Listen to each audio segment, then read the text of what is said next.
A gente aprende tanto com essas comunidades indígenas e a gente acaba descobrindo que tudo que nós temos, nós já tínhamos no início das nossas comunidades humanas, porque essas comunidades indígenas da Amazônia, elas representam a pré-história da humanidade.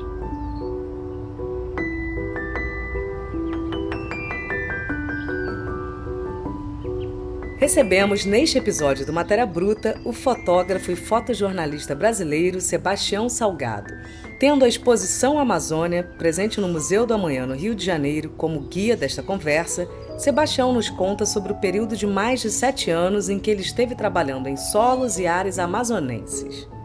Durante a nossa troca, o fotógrafo fez questão de ressaltar a importância de órgãos públicos como a FUNAI e o IBAMA para a preservação da floresta amazônica e compartilha histórias de suas vivências nesse local.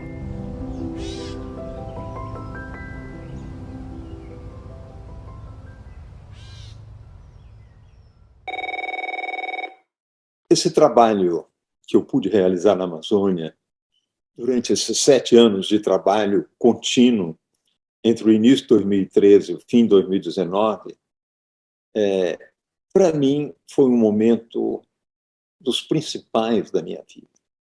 Eu tive a oportunidade de viver no paraíso. A Amazônia é o paraíso na Terra. A Amazônia, com as suas extensões continentais, com as suas florestas densas, imensas, com grande concentração de umidade, com as tribos. Olha, a Amazônia é quase que indescritível. Eu tenho uma grande esperança que as pessoas que venham na exposição entendam um pouco a Amazônia através das minhas imagens, mas eu sei que as minhas imagens são limitadas para apresentar algo tão fabuloso como é a Amazônia brasileira. Eu vivi no paraíso, eu posso dizer que eu vivi no paraíso. A Amazônia não possui doenças, não existe doença no bioma amazônico. As doenças, às vezes existem em alguns locais, por exemplo, a malária. A malária não é uma doença amazônica, foi trazida à Amazônia. Então, são doenças de fora que foram trazidas na periferia da Amazônia, mas a Amazônia mesmo. Eu trabalhando na Amazônia, eu tinha oportunidade de tomar água límpida daqueles rios amazônicos e não existe nenhuma forma que possa atacar o ser, o organismo humano. As tribos vivem de maneira fabulosa. Primeiro, aquela ideia de que pessoas desapareceram na floresta amazônica, que foram atacadas por tribos, isso aí é um pouco uma fábula. Não existe violência nas tribos amazônicas. Os indígenas não são violentos. Existem comunidades indígenas que não comem carne de animal de sangue quente para não se transformarem em pessoas agressivas, só comem carne de animais de sangue frio, como serpentes, como peixes, como tartarugas. Então, é de uma doçura a relação com eles, imensa. Eu vivi realmente com 12 tribos. Olha que a Amazônia tem brasileira, só a Amazônia brasileira, são 9 países amazônicos. O Brasil possui a maior parte da Amazônia, possui em torno de 65% da Amazônia, mas só no Brasil existem 192 tribos, mais de 180 línguas, mais de 185 culturas diferentes. E eu pude viver, durante esses anos todos, somente com 12 tribos, porque o acesso, às vezes, é tão difícil. Eu, às vezes, levava até 8 dias, 10 dias para conseguir atingir uma tribo, navegando naqueles rios caudalosos da Amazônia, depois entrando nos menores, até terminar num igarapé, que é um riacho, para chegar até a comunidade indígena. E olha, para mim foi tão fabuloso. A primeira impressão que eu tive, quando eu fui pela primeira vez trabalhar numa comunidade indígena, de que seria muito diferente, que seria muito estranho encontrar pessoas tão isoladas, tão distantes de mim, tão diferentes de mim. Mas chegando lá, eu cheguei na minha comunidade do Homo sapiens, cheguei na minha comunidade dos humanos. O que é essencial para mim, que vivo em Paris, é essencial para um indígena que vive isolado dentro da floresta amazônica. Ele ama da mesma maneira, ele tem o mesmo sentido de comunidade, de solidariedade, todas essas coisas que são importantes, que são essenciais, mesma espécie. Então, eu chegando nessas tribos, em poucas horas, eu estava na minha casa, e foi um prazer imenso viver com os indígenas. Não foi fácil, porque, é claro, esse tipo de conforto urbano que nós adquirimos não existe. Eu sou obrigado a dormir, com todas as pessoas que dormem na Amazônia, em redes. Mas dormir numa rede é tão bom, tão agradável. Eu era obrigado a me lavar nos rios, porque não existe chuveiro, não existe nada, fazer todas as minhas necessidades na floresta. Então, é uma vida muito pura. Eu não digo primitiva, porque não existe vida primitiva. A vida é tão sofisticada como a minha vida em Paris, a vida deles. Entende? E do ponto de vista cultural, é tão interessante, é tão rico, sabe? A gente aprende tanto com essas comunidades indígenas e a gente acaba descobrindo que tudo que nós temos, nós já tínhamos no início das nossas comunidades humanas, porque essas comunidades indígenas da Amazônia, elas representam a pré-história da humanidade. Só no Brasil, só na floresta amazônica brasileira, existem em torno de 102 grupos que nunca foram contactados, não tiveram jamais contato nenhum com nenhuma pessoa que vive fora da comunidade deles. Então, é uma coisa assim tão fantástica, tão rica. E quando a gente encontra... Eu trabalhei com uma das comunidades que tinha sido contactada somente há 15 meses, há 1 ano e 3 meses, que foi feito o primeiro contato. E a relação com eles foi tão boa, foi tão pura, foi tão fantástica. Então, para mim, foi um prazer imenso, todos esses anos que eu passei na Amazônia. O número de anos que representa o meu trabalho na Amazônia foram 7 anos praticamente contínuos, onde eu fiz 48 viagens, 48 reportagens diferentes, mas tem na exposição fotografias anteriores a essa época. Eu trabalhei, tem fotografias desde 1998, 2005, 2007. Então, eu talvez representei dentro dessa exposição em torno de 8 a 9 anos de trabalho na Amazônia. Eu sou uma das pessoas que mais conheceu a Amazônia. Eu não digo que eu conheço a Amazônia em profundidade, quem conhece a Amazônia em profundidade são os cientistas, mas eu conheço a Amazônia em diversidade. Eu pude ver muitos aspectos da Amazônia que pouquíssimas as pessoas tiveram esse privilégio que eu tive e essa oportunidade.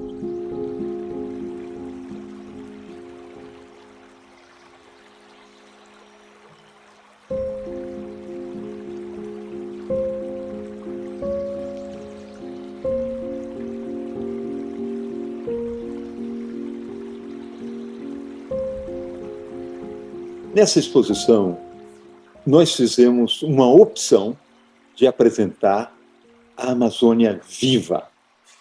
Viva porque essas fotografias representam em torno de 82% da Amazônia que não foi devastada. Nós perdemos 18,2% da Amazônia, que hoje foi destruída. Eu não quis apresentar na exposição porque essas fotografias a gente já conhece. A gente já viu muito filme sobre os incêndios da Amazônia, destruição da Amazônia. A gente preferiu apresentar a Amazônia prístina, a Amazônia viva, porque é essa Amazônia que juntos nós temos que lutar para preservar, porque ela está totalmente ameaçada. Hoje, principalmente com esse governo atual do Brasil, foram destruídos todos os filtros que permitiam a proteção da floresta amazônica. Esse governo atual acabou com o controle feito pelo IBAMA. O IBAMA era uma referência de controle da destruição da floresta amazônica e foram retirados todos os técnicos que conheciam a Amazônia, que respeitavam a floresta, e foi colocado no lugar policiais. A FUNAI foi a mesma coisa. A FUNAI talvez seja a maior instituição que todas as Américas já possuiu. A FUNAI conseguiu, desde o início dela, pelo Marechal Rondon, foram os princípios do trabalho do Marechal Rondon que chegou à criação da FUNAI.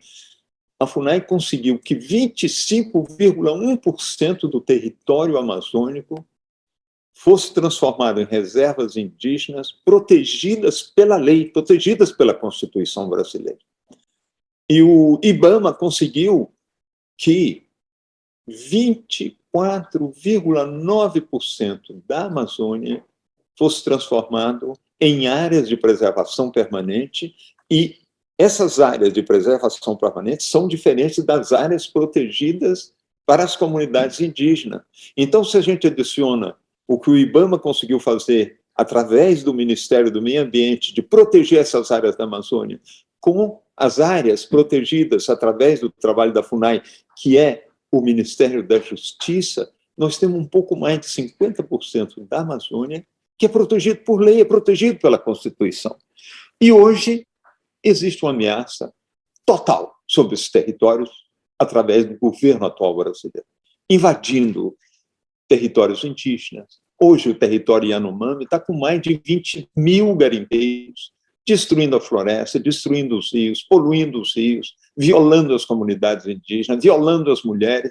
Então, eu tenho uma grande esperança que o próximo governo brasileiro seja um governo responsável, que volte a respeitar as instituições brasileiras. A FUNAI é uma das maiores instituições que nós tivemos, o IBAMA é uma das maiores instituições que nós tivemos, que a gente volte a ativar essas instituições no sentido de proteger a maior reserva de valores, de riquezas do Brasil, que é a floresta amazônica, e proteger a maior concentração de culturas do mundo, que são as comunidades indígenas da Amazônia brasileira.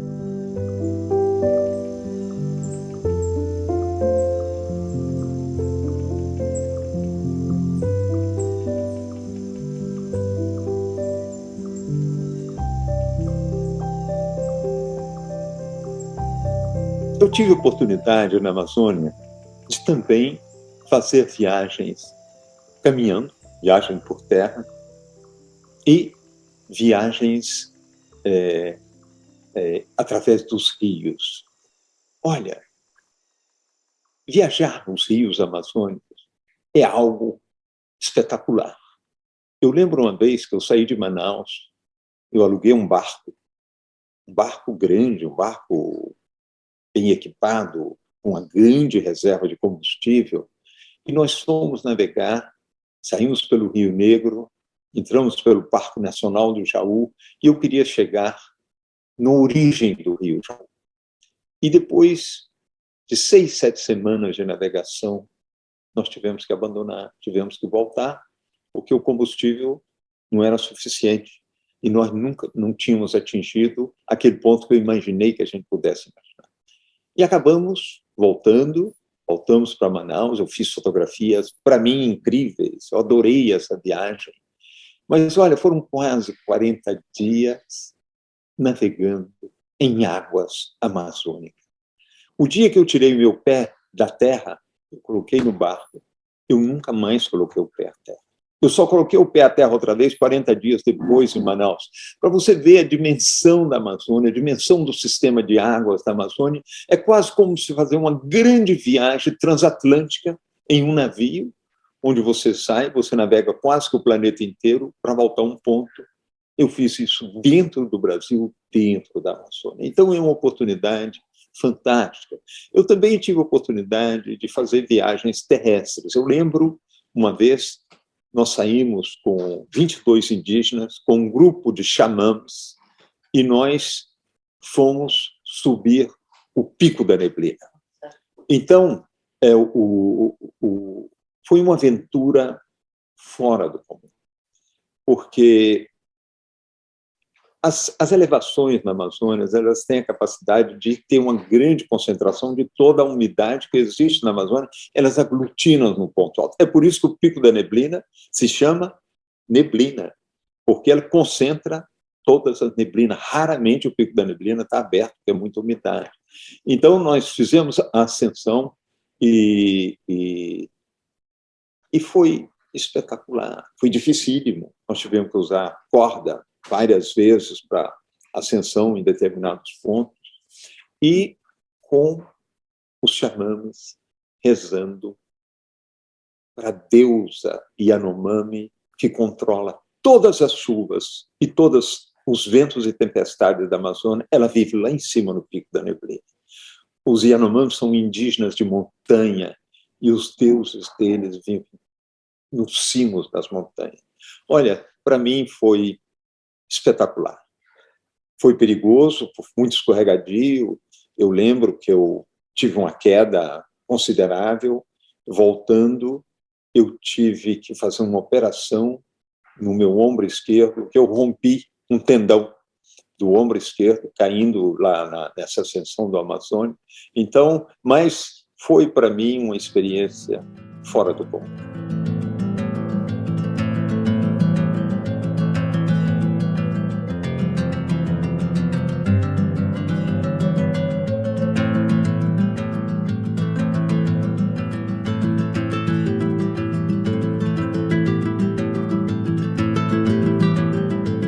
A exposição Amazônia, que será apresentada no Museu da Manhã do Rio de Janeiro, tem em torno de 200 fotografias. Mais 220 fotografias serão projetadas em 2 projeções diferentes, com músicas maravilhosas. Uma composta por Rodolfo Streuter, com vozes, instrumentos e cantos da Amazônia. Essa projeção durará 20 minutos. E uma segunda projeção, também de 110 fotografias, com uma música maravilhosa do Heitor Villa-Lobos, chamada Erosão, a origem do Rio Amazonas. A exposição é composta em várias sessões, com fotografias gigantes, realmente fotografias enormes. Você entra na floresta amazônia através de vistas aéreas, vistas generosas da floresta amazônica, e você segue, encontra construções no formato das ocas indígenas, onde estão os indígenas, e dentro de cada oca, de cada grupo de tribos que estão nessa oca, nós temos testemunhos das lideranças indígenas, que, na realidade, nós trazemos uma apresentação estética, uma quantidade imensa de informações na exposição, mas a apresentação social, o ponto de vista político da exposição, ele é feito pelas lideranças indígenas, enfim, pelos indígenas eles mesmos. Depois, seguindo a exposição, nós temos paisagens, outras, que são as montanhas da Amazônia, que a gente conhece pouco, né? As montanhas da Amazônia, a gente imagina que a Amazônia é uma terra plana com rios que vão serpenteando no meio, não sei. Uma parte é isso mesmo, mas uma grande parte da montanha da Amazônia são montanhas que nós não sabemos que tinham. O maior massivo montanhoso do Brasil, o massivo do Emeri, está na Amazônia. O pico mais alto do Brasil, o Pico da Neblina, está na Amazônia. Então, nós temos uma seção de montanhas da Amazônia. Chegamos em outras tribos, em outras ocas, e continuamos com outras paisagens da Amazônia. Por exemplo, os rios aéreos, que é um conceito novo, um conceito brasileiro, de cientistas brasileiros, que descobriram que o volume de águas que deixa a Amazônia por dia, por via aérea, é superior ao volume de águas que o rio Amazonas despeja no Oceano Atlântico a cada dia. E eu pude fotografar, eu tive a oportunidade de fotografar esses rios aéreos, então também uma outra sessão dentro da exposição. É uma exposição que possui uma grande quantidade de informações. Eu acho que o tempo médio para se ver essa exposição de uma maneira razoável seria entre 2 e 3 horas, porque, além de uma grande quantidade de fotografia, não é? Nós temos uma grande quantidade de informação. Na exposição também temos mapas do bioma amazônico em relação ao Brasil e do Brasil em relação aos outros países vizinhos latino-americanos, e da importância desse bioma amazônico, que ele é quase 50% da superfície do Brasil. É algo fascinante, é algo enorme. Temos também outros mapas das regiões que eu sobrevoei. Eu tive a oportunidade de sobrevoar a Amazônia com o Exército Brasileiro, com a Aeronáutica Brasileira. Eles ofereceram esse grande privilégio de poder viajar com ele. Por isso que eu descobri as montanhas, por isso que eu pude fotografar os rios aéreos, porque a única organização brasileira que tem acesso a toda a Amazônia é o Exército Brasileiro. O Exército Brasileiro possui 23 quartéis na Amazônia e eu pude me deslocar em muitos desses quartéis, voar nos helicópteros, nos aviões do Exército e fotografar. Então, é uma exposição com bastante informação, com bastante fotografias, com partes extremamente informativas e interessantes. E a nossa grande esperança é que as pessoas que saiam dessa exposição não sejam as mesmas que entraram, e que elas possam, junto a todos os brasileiros de boa vontade, lutar para a defesa do bioma amazônico, lutar pela defesa das comunidades indígenas brasileiras.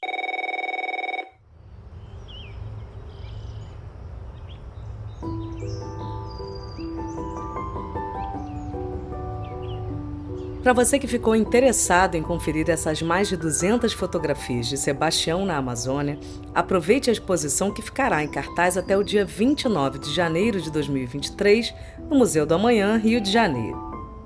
O Matéria Bruta é o podcast do canal Curta, com episódio quinzenal dedicado às artes e à filosofia. Entrevista por Eduardo Fradkin, edição de Juliana Zalfa, voz de Flávia Mano e assessoria de Francis Carnaúba e Gabriel Reis.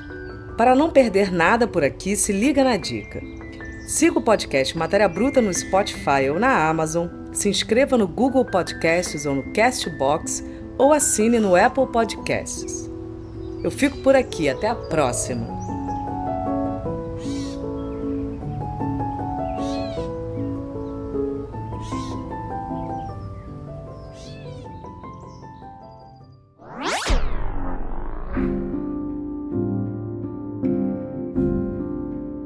Em agosto, comemoramos o Dia Mundial da Fotografia. E é claro que não poderíamos deixar de preparar uma seleção especial de filmes e séries sobre o tema.